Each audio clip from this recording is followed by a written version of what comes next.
আমরা মিজানুর রহমান আজহারি ভাইয়ের কাছাকাছি যেতে পারি না। সম্প্রতি তিনি দেশে এসেছেন, আপনাকে ছবিতে দেখেছি। পরিবর্তিত এ দেশে তার চিন্তা কি, আপনারাই বা তাকে কি পরামর্শ দিয়েছেন, মেহরবানি করে জানাবেন। আমাদের ভাইজান কি তাফসির মাহফিলে আর ওয়াজ করবেন না? প্রিয় ভাইয়েরা, আপনারা জেনে ফেলেছেন ইতিমধ্যেই যে মিজানুর রহমান আজহারি ভাই আলহামদুলিল্লাহ দেশে এসেছেন এবং আসার পরে বিভিন্ন মানুষ তার সাথে সাক্ষাৎ করতে চান। তো সাম্প্রতিক তিনি একটি ছোট্ট গ্যাদারিংয়ের আয়োজন করেছিলেন, যেখানে কিছু ইসলামিক স্কলার, নানান ধরনের মানুষজনকে তিনি সৌজন্য বিনিময়, মত বিনিময় এবং একসাথে একটু আলেম ওলামা একসাথে বসবেন এরকম একটা প্রোগ্রামের আয়োজন করেছিলেন।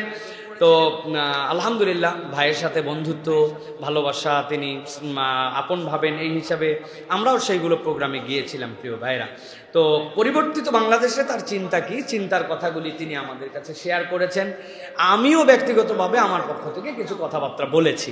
এর মধ্যে একটি কথা বলেছি আমি, যে বাংলাদেশে এই মুহূর্তে আমরা এমন কোনো ইসলামিক স্কলারকে দেখতে পাই না যিনি ইন্টারন্যাশনালি দেশকে ব্র্যান্ডিং করেন। পাকিস্তান থেকে আল্লামা তকি উসমানী আছেন, আমেরিকাতে ইয়াসির কাদি আছেন, মুফতি মেনক আছেন, মুফতি মাসুদ আছেন, নোমান আলী খান আছেন, ডক্টর জাকির নাইক আছেন। তারা কিন্তু ইন্টারন্যাশনাল ব্র্যান্ড।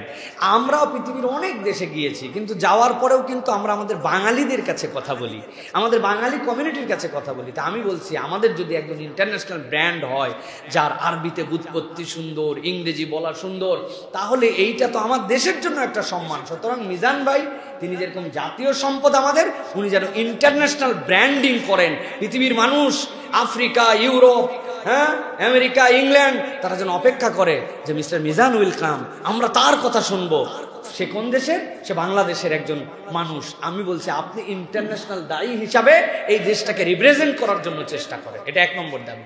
দুই নম্বর হচ্ছে যে এমন শিক্ষা প্রতিষ্ঠান কিছু করা দরকার, জেনজি জেনারেশন, এর পরের জেনারেশন তো আরো আপডেটেড।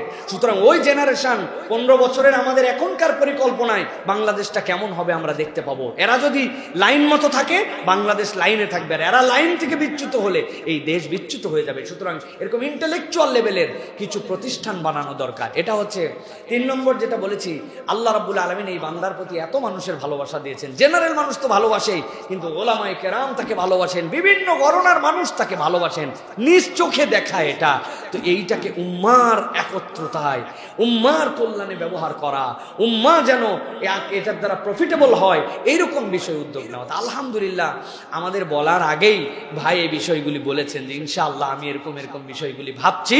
সাথে সাথে তিনি বলেছেন যে একবারে যে মাহফিল বাদ দেব, এটা হতে পারে না। কেননা এই দেশে উনি এবং আমরা মাহফিল থেকেই পরিচিত।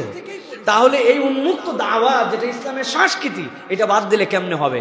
অতএব ইনশাল্লাহ ভাই মাহফিলে আসবেন, তবে একদম পাড়া মহল্লা, গ্রাম গঞ্জ, যার মন চালো এইরকম না, একটা ছকের মধ্যে এসে উপজেলা লেভেলে, জেলা লেভেলে, বিভাগীয় লেভেলে, এরকম জায়গায় তিনি ইনশাল্লাহ ইসলামিক দাওয়ার এই কার্যক্রম করবেন। অচিরেই ইনশাল্লাহ হয়তো ভাই সেটা ঘোষণা দিবেন। আলহামদুলিল্লাহ, আল্লাহ রাব্বুল আলামিন এই মানুষটাকে উম্মার কল্যাণে কাজে লাগান, এই মানুষটাকে নিরাপদে রাখুন।